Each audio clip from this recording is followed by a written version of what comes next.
हनुमान नगर आज चलना शुरू करेंगे तो आप हनुमान नगर की बात कर रहे हैं, तो फिर चलने की जरूरत क्या है? आप लोग तो यही जो नेता है वो यहाँ आए उससे पहले आप लोग वो जो बोलता है उसी को ध्रुव सत्य मान लेते हैं। जो लोग 2 बार 3 बार से विधायक हैं बिहार में और आपके क्षेत्र में भी, उनसे जाकर आप खाली पूछिए कि अपने विधानसभा क्षेत्र के सारे पंचायतों का नाम बता दो।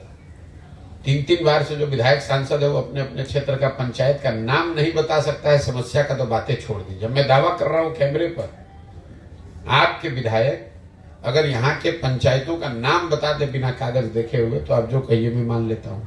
एक विधानसभा में औसतन 25 से 30 ग्राम पंचायत होता है। कहाँ विधायक लोग को मालूम है कि कौन 30 को पंचायत है? कोई नहीं बता पाएगा उसमें। आप पंचायत की अलग अलग समस्या ऐसे ही थोड़ी ना 15 महीना लग रहा है। हम भी तो 6 महीना में पूरा बिहार घूम सकते हैं। एक एक जिले में 1-1 महीना, 1.5 महीना, 2-2 महीना क्यों लगता है? सिर्फ हम चल नहीं रहे हैं। चलना तो एक जनसंपर्क का तरीका है, लेकिन जितना हम चल रहे हैं सुबह से 8 बजे से अभी तक बैठ के वो काम भी कर रहे हैं कि कल जो देखा, जो चर्चा की, जो समझ में आया उसको कंपाइल भी करते हैं, उस पर चर्चा करते हैं, रास्ता कैसे निकाला जा सकता है ये समझते हैं, तभी तो बात सुधरेगा। नहीं तो सिर्फ यात्रा कर लेने से क्या होगा? आप 10-20-50-100 आदमी के साथ घूमिए या 10-20 हजार आदमी के साथ घूमिए, उससे तो समाधान नहीं होगा। आपके जनसंपर्क में बाढ़ समस्या आई है? बाढ़ समस्या आई है लोग बताते हैं, लेकिन बाढ़ की समस्या को समझने के लिए आपको जनसंपर्क करने की जरूरत नहीं है। 50% बिहार की कृषि योग्य भूमि पर बाढ़ का प्रभाव है या बाढ़ का खतरा है, ये सबको मालूम है। जनसंपर्क और पदयात्रा में उसका दूसरा पहलू समझ में आता है कि जितनी आधी जमीन बाढ़ से प्रभावित है, जो आधी बची हुई जमीन है उसमें आधी जमीन जल जमाव और सूखे से प्रभावित है। तो जल जमाव मेरी समझ से बहुत बड़ा मुद्दा है जिस पर चर्चा नहीं होती है। बाढ़ की चर्चा खूब होती है, जल जमाव की चर्चा नहीं हो रही है। बिहार में करीब करीब 1/3 जमीन, बाढ़ तो कभी आएगा कभी नहीं आएगा, लेकिन जल जमाव के लिए 1/3 जमीन जल जमाव से प्रभावित है। या तो एक फसल वहां हो रहा है या वो एक फसल भी नहीं हो रहा है। कोई ऐसा ग्राम पंचायत, कोई ऐसा प्रखंड नहीं है जहां 10-20 हजार एकड़ जमीन जल जमाव से प्रभावित न हो। जो नेपाल से लगते हुए एरिया है वहां पर नदियों का कटाव का मामला ज्यादा है, नदियों के रास्ता बदलने का मामला ज्यादा है बाढ़ से ज्यादा, क्योंकि वहां बाढ़ ज्यादातर सरकारी आंकड़ों में के हिसाब से बाढ़ वहां आता ही नहीं है। बाढ़ की जो डेफिनेशन है कि 3 दिन तक पानी वहां रहना चाहिए, 72 घंटे तक। नेपाल से नदी से पानी आया, 24 घंटे में तबाही मचाई, पानी निकल गया। तो सरकार की नजर में तो वहां बाढ़ आया ही नहीं, लेकिन तबाही बाढ़ से भी ज्यादा हुई। तो पदयात्रा आप करते हैं इन चीज की बारीकियों को समझने के लिए। बिहार में बाढ़ आता है इसके लिए पदयात्रा करने की क्या जरूरत है? तो पटना में, दिल्ली में बैठ के आप बता सकते हैं। बिहार में पदयात्रा का जो मेरा अभी तक का अनुभव रहा है जल संसाधन को लेकर, जल प्रबंधन को लेकर, जल प्रबंधन यहाँ इतना बड़ा विषय है कि आधी जमीन बाढ़ से प्रभावित, 1/3 जमीन जल जमाव से प्रभावित, और जो बच गया उसमें सूखे की दिक्कत। बिहार देश का एकमात्र ऐसा राज्य है जहां पिछले 10 वर्ष में सिंचाई की सुविधा 11% से कम हो गई है। 10 वर्ष पहले अगर 100 एकड़ जमीन में नहर और नलकूप से सिंचाई होती थी तो वो घट के 89 एकड़ रह गया, क्योंकि नहरों का और नलकूपों का रखरखाव बंद कर दिया गया। दूसरी जो यहाँ समस्या है, अब आप ये पूछिएगा कि यहाँ जल प्रबंधन में इतनी दिक्कत क्यों है? दिक्कत इसलिए है कि जल संसाधन विभाग बिहार में चोरी का, भ्रष्टाचार का सबसे बड़ा विभाग है। ये मैं आपको फर्स्ट हैंड बता रहा हूँ, सरकारों को बहुत करीब से देखने के बाद। इसका एक प्रमाण आपको मैं देता हूँ।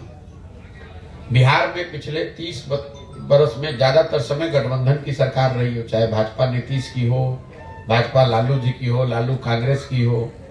आप ये देखेंगे कि मुख्यमंत्री जिसका रहता है वो सारे विभाग का बंटवारा कर देगा, जल संसाधन विभाग का बंटवारा कभी नहीं करता है। ऐसा क्यों?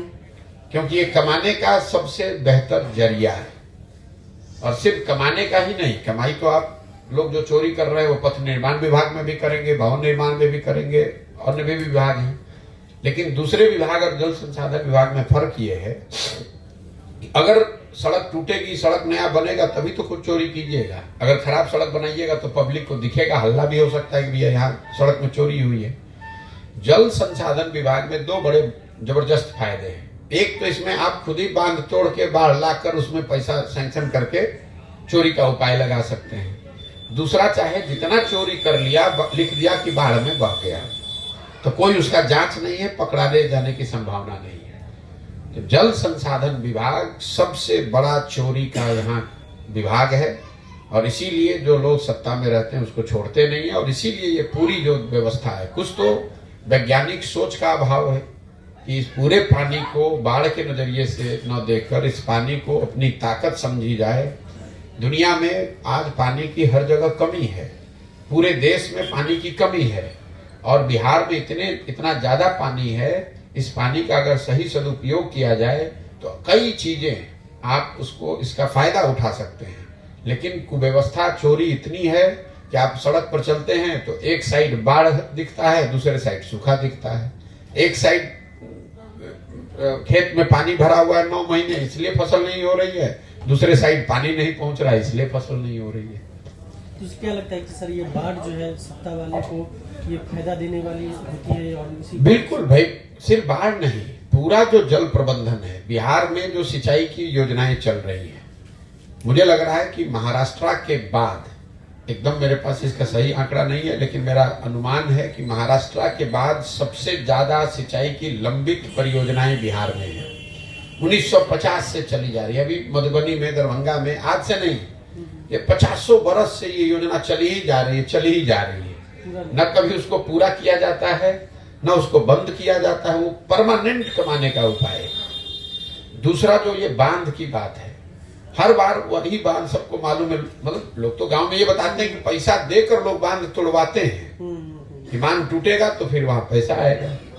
तीसरा, जो सबसे बड़ी बात है कि जल को रिसोर्स की तरह हम देखते नहीं है कि पानी हमारी सबसे बड़ी ताकत हो सकती है, इस तरह से नहीं देखते। हम लोग पानी को अभिशाप के तौर पर देखते हैं, जबकि पानी बिहार की सबसे बड़ी ताकत हो सकती है। जैसे मान लीजिए हम लोग के पास इतने लोग हैं जो मजदूरी करते हैं, अगर आपके पास रोजगार का साधन हो तो ये आपकी ताकत हो।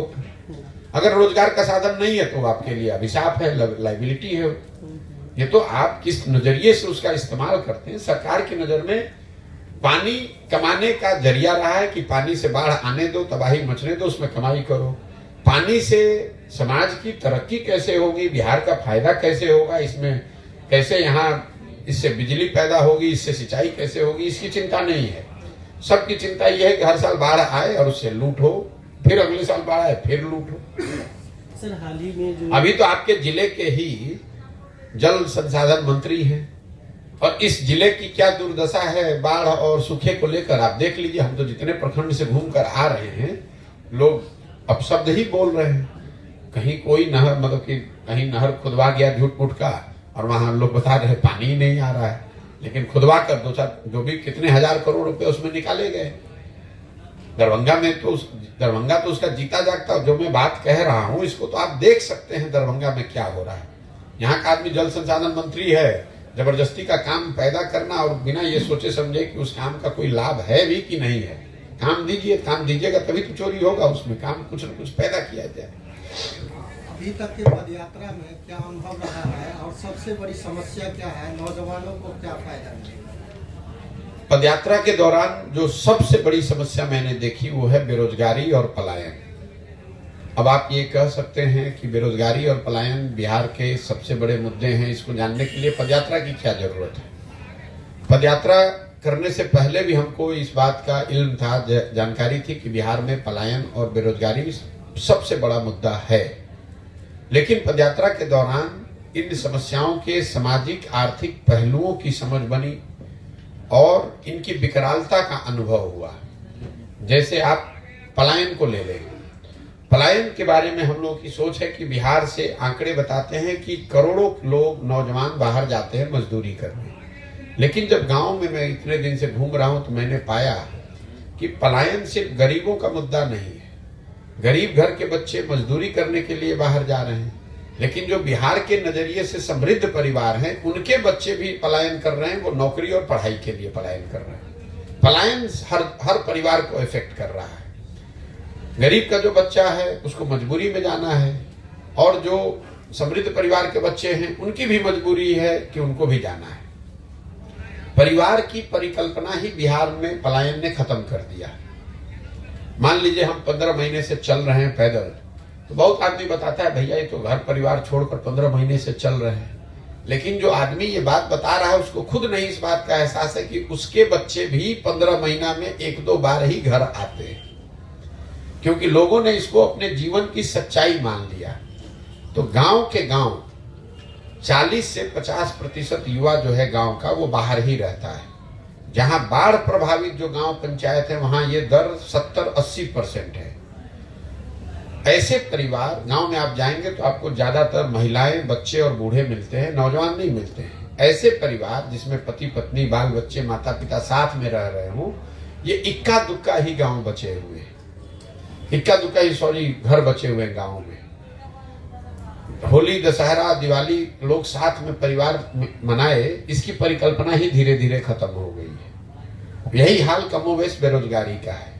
बेरोजगारी ऐसा नहीं है कि जो गरीब है उसके लिए बड़ा मुद्दा है कि हमारे बच्चे को नौकरी कैसे मिलेगी। जो यहाँ समृद्ध परिवार है वो भी अपने बच्चों के रोजगार के लिए उतना ही परेशान है। जो सो कॉल्ड यहाँ पर बड़े किसान हैं, 20 बीघा 25 बीघा की खेती कर रहे हैं, जो छोटे मोटे व्यवसाय करने वाले लोग हैं, वो भी आकर अपने बच्चों के 20-25 हजार रुपए सरकारी नौकरी के लिए भी हाथ जोड़ने को तैयार है।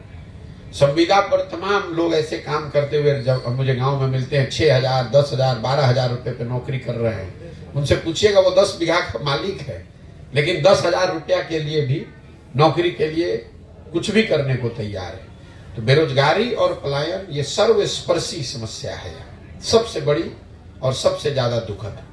आपने कहा 55% विकल्प की तलाश में है, 50 से 55% है। 55%। वैसे राज्य विकल्प की तलाश में नहीं है, वो उनकी मांग है, उनकी सोच है कि ऐसा होना चाहिए। तो वैसे राज्य में जहाँ जाति एक हकीकत है, जहाँ की सारी पार्टियां विधानसभा में प्रस्ताव पारित करके जातिगत सर्वेक्षण के पक्ष में अपना मत रखते हैं, और यहाँ की हकीकत है कि यहाँ जाति से नकारा नहीं जा सकता। सुशील मोदी एक उदाहरण है, जिनको अगरों ने कभी नेता नहीं माना और पिछड़ों के वो नेता कभी बन नहीं पाए। वैसी परिस्थिति में आप अपने आप को विकल्प के तौर पर क्या मानेंगे? देखिए, ये पहली बात तो आपका और बिहार के राजनीति को पर चर्चा करने और कवर करने वाले लोगों का ये भ्रम है कि जाति सिर्फ बिहार में है। आप बिहार में राजनीति को कवर करते हैं, आप आंध्र प्रदेश तो नहीं गए हैं, तमिलनाडु की राजनीति का आपने अध्ययन नहीं किया है, उत्तर प्रदेश की राजनीति, गुजरात की राजनीति को उतनी बारीकी से आप नहीं समझते हैं। वहां पर भी इतनी ही जाति है जितनी यहाँ जाति है। मैंने देश भर में काम किया है, इस बात को समझ लीजिए। जाति जो है वो एक समाज की बड़ी सच्चाई है। हर वो चीज जो समाज का हिस्सा है वो राजनीति में भी उसकी भूमिका होगी। अगर समाज में गरीबी है तो राजनीति में भी गरीबी एक मुद्दा होगा। अगर समाज में भ्रष्टाचार है तो राजनीति में भी उसका असर आपको दिखेगा। लेकिन जाति को समझना एक बात है और जाति की राजनीति करना दूसरी बात है।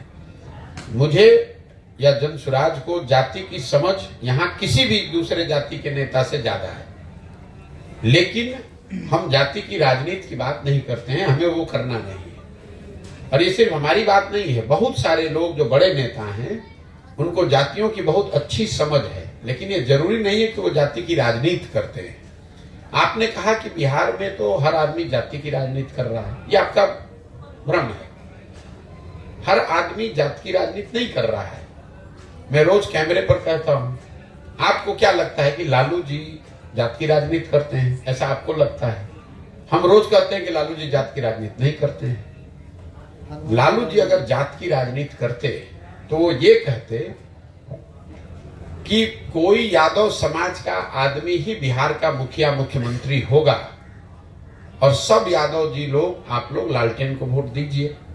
लालू जी तो ये नहीं कह रहे हैं। लालू जी ये कह रहे हैं कि हमारा लड़का मुख्यमंत्री होगा और सारे यादव समाज के लोग, हमको आप लोग वोट दीजिए। तो ये जात की राजनीति कहाँ हुई? ये तो लालू जी तो अपने परिवार, अपने बेटे की राजनीति कर रहे हैं। ये तो समाज की अज्ञानता है कि उसको लगता है कि भाई हमारे जात के हैं, इनको भाई यादव समाज में लोग पिछड़े नहीं हैं। अगर बिहार देश का सबसे गरीब और पिछड़ा राज्य है और 14% आबादी यादव समाज की है, तो स्वाभाविक है कि सबसे ज्यादा पिछड़ों की अगर संख्या के हिसाब से आप देखेंगे तो सबसे ज्यादा गरीब तो यादव ही मिलेंगे आपको। तो जाति की राजनीति, और दूसरी बात कि बिहार में हर आदमी जाति पर वोट करता है, ये भी आपका भ्रम है। अगर बिहार में हर व्यक्ति जाति पर वोट करता तो नरेंद्र मोदी को बिहार में वोट कर कौन रहा है, ये बता दीजिए हमको। उनके जाति का तो बिहार में कोई नहीं रहता है। मुसलमान तो जाति पर नहीं वोट कर रहा है, वो लालटेन को जाति के नाम पर तो नहीं वोट कर रहा है। 20% की उनकी आबादी है, वो तो भाजपा के डर से उनको वोट कर रहा है। तो वोटिंग जो है वो सिर्फ इतना सीधा नहीं है कि अरे भैया सब जाति पर होता है, सब जाति पर वोट होता है। अगर ऐसा होता तो जिस जाति समूह का, जिस जाति का कोई नेता बन जाता वो तो कभी नहीं हारता, उसका सीट ऊपर नीचे कभी नहीं होता, क्योंकि जाति की संख्या प्रोपोर्शन तो फिक्स है। संविधान में